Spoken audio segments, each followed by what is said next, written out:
name is Robin Wong, and in this video I want to share how to capture 80 megapixel RAW file or 50 megapixel JPEG file with your Olympus OMD camera. Although the native resolution of your Olympus OMD's image sensor is 20 megapixels, there is a feature called high-res shot. Once high-res shot is enabled, you're able to capture 80 megapixel RAW file and 50 megapixel JPEG file. I want to share the mechanism on how this technique works, also the benefits that we get from using high-res shot, as well as some disadvantages, and some technical limitations that you have to be aware of using this feature. And of course, I will show you how to activate and use the 50 megapixel high-res shot on your Olympus OMD cameras. Let's do this. The high-res shot feature was first introduced in the Olympus EM5 Mark II. Once the high-res shot is enabled, the 5-axis image stabilization, which stabilizes the image sensor in the camera body, is deactivated and is instead used to move the image sensor 8 times to capture 8 individual images. Now these images are moved by half a pixel pitch or half a pixel difference. That minor movement is being made 8 times, so 8 different photographs are separated at about half a pixel distance apart. These 8 photographs are then combined and merged into a single high-resolution composite, all done in the camera by a press of a shutter button. So it does make sense that 20 megapixel single image file being taken 8 times in total should give you a 160 megapixel file. However, because it's being moved half a pixel, every information capture is about half when it's composited, so 160 megapixel divided by 2, we get 80 megapixel RAW file. If you open the high-res shot RAW file in any post-processing software, you will get a full 80 megapixel image. However, Olympus claims that using this method, there is a limitation. The 80 megapixel composite is not really an 80 megapixel image. The quality that they managed to squeeze out of this technique is closer to 50 megapixel true image file. That's why in JPEG, Olympus only provides a 50 megapixel high-res shot. So what are the advantages that we can get from using the high-res shot? Bear in mind that this high-res shot is not an interpolation trick. It is not a cheap software trick to upsize the resolution of the image. The 50 megapixel that is captured in the high-res shot, these are the true 50 megapixel resolution. Besides getting a lot more megapixels than just a single 20 megapixel image, you also gain higher and improved color fidelity. For a single color image captured file, this is true for all RGB color image sensors. Each and every individual pixels are filtered to either red, green, or blue information. There is no single pixel that contains all 3 colors all at once.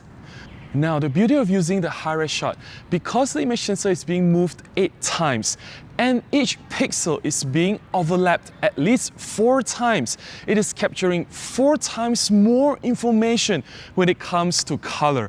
It captures the full red, green, and blue pixels.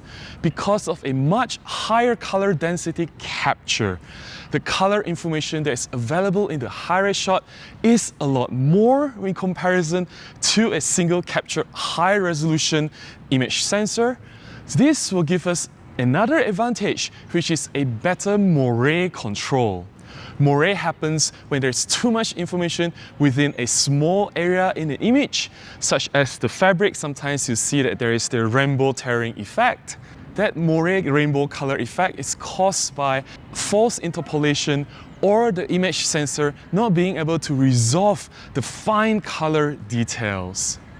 Having true full RGB color in a single pixel gives you a lot more advantage when it comes to color capture, and this will definitely benefit a lot of photography, especially landscape where color information is very, very important.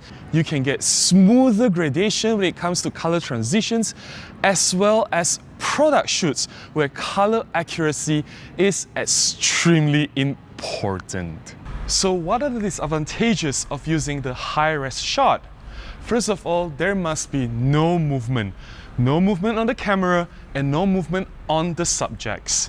Because the image sensor has to be moved 8 times for the composite of the image to happen. While the image sensor is being moved, it has to stay at the exact same spot so that the final image, which is being merged together, will be perfectly aligned. Any slight motion, even just a light tap on the camera, even just a light vibration on the camera, that one tiny minor movement, the image will be out of alignment and we'll see ugly artifacts happening in the final composite. You have to understand that the movement of half pixel pitch distance, that tiny distance is even finer than a strand of the hair. It is just a fraction of your hair's width. Having that very, very small movement, even a very, very tiny vibration, is enough to throw the image out of alignment. Therefore, it is very, very important to shoot the high-res shot images on a sturdy tripod. Secondly, subject movements can also cause issues to high-res shot. The subjects in the frame will have to stay perfectly still for them to be properly merged into a single photograph. Therefore, any movement that is happening within the frame during the compositing will result in some artifacts as well. However, since the EM1 Mark II, Olympus has introduced an improvement to this technique, so the camera will detect areas that has movement, which simply means that the camera is detecting areas in the frame where the images are not merged perfectly together. This particular area will be replaced by a portion from a 20 megapixel file which was taken from the 8 individual composite images. Therefore, for very, very minor movements such as leaf movement or water movement, Olympus can still prevent ugly artifacting in the final composite image, but that particular area will have much lower resolution. In cases where there are a lot of movements, such as people walking around or a busy traffic on a road, surely the high-res shot is not a suitable method. There is no way for the camera to composite all the fast-moving subjects in such a short duration of time. If you are shooting a perfectly still landscape with only minor movement of water and leaves, if you are shooting still life, if you are shooting products, if you are shooting interior photography or urban landscape buildings, the high-res shot can make a big difference in your photography. Some people have actually claimed and proven that the high-res shot can give some other advantages as well, such as improved high ISO noise control, as well as better dynamic range. However, I've done my own comparisons. While I do see some improvement when it comes to high ISO as well as dynamic range, there is nothing to write home about. The improvement is there, but it is not that significant. With the release of the Olympus EM1X, Olympus has implemented a handheld high-res shot. Bear in mind that the technique I've described, the mechanism of the tripod high-res shot, is actually very different from how the handheld high-res shot works. The handheld high-res shot requires the 5-axis image stabilization, and it captures up to 16 images at random moving positions to be merged into a single file. The tripod high-res shot takes only 8 images, and the movement of the image sensor is extremely precise, and the image quality from the tripod high-res shot is superior compared to the handheld high-res shot. In this video, we will talk only about the tripod high-res shot. Before I show you how to use the high-res shot in your Olympus OMD camera, allow me to list down the technical limitations. First of all, the tripod high-res shot is only available in selected Olympus OMD cameras. It is available in the EM5 Mark II, the Olympus Pan F, the EM1 Mark II, the EM5 Mark III, and also the EM1X. Due to the intense processing power required to instantly take 8 photographs subsequently and merge into a single photograph, all done with just one click. Therefore, there are some restrictions when it comes to using the high-res shot. The ISO is limited to 1600 at the highest. The narrowest aperture that is allowed is f8. Also, there is no shutter speed restrictions when it comes to most cameras, but if you are using an older Olympus camera body, such as the EM5 Mark II, then the slowest shutter speed permissible to use the high-res shot is 8 seconds. If you haven't figured it out, the high-res shot is using electronic shutter or silent shutter, so there's no mechanical shutter movements. And by using the electronic shutter, there is a limit when it comes to flash sync speed. For EM5 Mark III and the Pen F, the flash sync speed maximum is 1/20th of a second. For any newer cameras such as the EM1 Mark II, EM5 Mark III and E1X, the flash sync speed while using the high-res shot is 1/60th of a second. The quality of the photograph, the sharpness and the amount of details captured from the high-res shot is highly dependent on the lens that you use. Olympus highly recommends that we use pro-grade lenses and the premium prime lenses, the f1.8 lenses especially, for best image quality. It is not surprising that even if you have a lot of megapixels to work with, if the lens itself is not enough to resolve that much details, no matter how many megapixels that you have, your image will still not be optimized. To obtain the best per pixel sharpness in the high-res shot, it is best to use the higher grade Olympus lenses. Alright, now that we have all the technical limitations out of the way, let's have some fun. If you are using an Olympus OMD camera that has the high-res shot feature, now there are two things that you have to do. The first one is only a one-time setup. Go into the menu under camera number 2. You will see high-res shot. You'll see that the first one is the delay time before the first initial shot, and the second one is the charge time.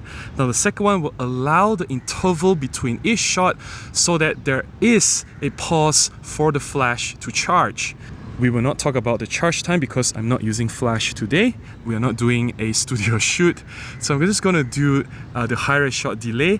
I usually set it to 2 or 4 seconds. Depending on what kind of tripod that you are using, if the tripod that you're using is the really flimsy and shaky type, I would suggest that you use a longer delay time, maybe about 4 seconds or more. But I typically set it to 2 seconds. That is sufficient for the tripod that I'm using, and this is enough to get rid of any possible shake. Once the delay is already being set, to find the high-res shot, if you are using an EM1 Mark II or E1X, there is a shortcut at the top of the camera. For the drive modes, you can find the 50 megapixel high-res shot here. However, if you are not using the EM1 Mark II and the EM1X and you don't have the shortcut, all you have to do is just press OK, call up the Super Control panel, go to the drive modes, you can see the square here, go into it, then you turn, instead of going right, go to the left. It is just one turn away from the single shot. There, right, left, just go to the left, you activate the high-res shot, select that, and now you're ready to go. Let's take a photograph, focus. There's that 2 seconds delay. There the camera quickly takes 8 shots to be composited, and the merging process will take about 10 seconds or less. Of course, this is quite intense. We're having 8 full resolution shots all combined into one. And let's inspect the image that we have taken. There. That's 14 times, full 1:1 magnification, and the amount of details is simply stunning. Bear in mind that when high-res shot is being enabled, the camera typically will default to only JPEG file. Now, if you want to shoot in RAW, the 80 megapixel RAW, you will have to manually enable it. But this is just a one-time process and the camera will remember. So there, shooting the RAW plus the JPEG, if you open up the RAW file, you will get the full 80 megapixel resolution. That's all I have to share about the high-res shot in this video. I hope you found my sharing useful. Do let me know if you have used the high-res shot in your own photography. I would love to hear your experience and your thoughts in the comments below. If you've enjoyed watching this video, please give me a thumbs up.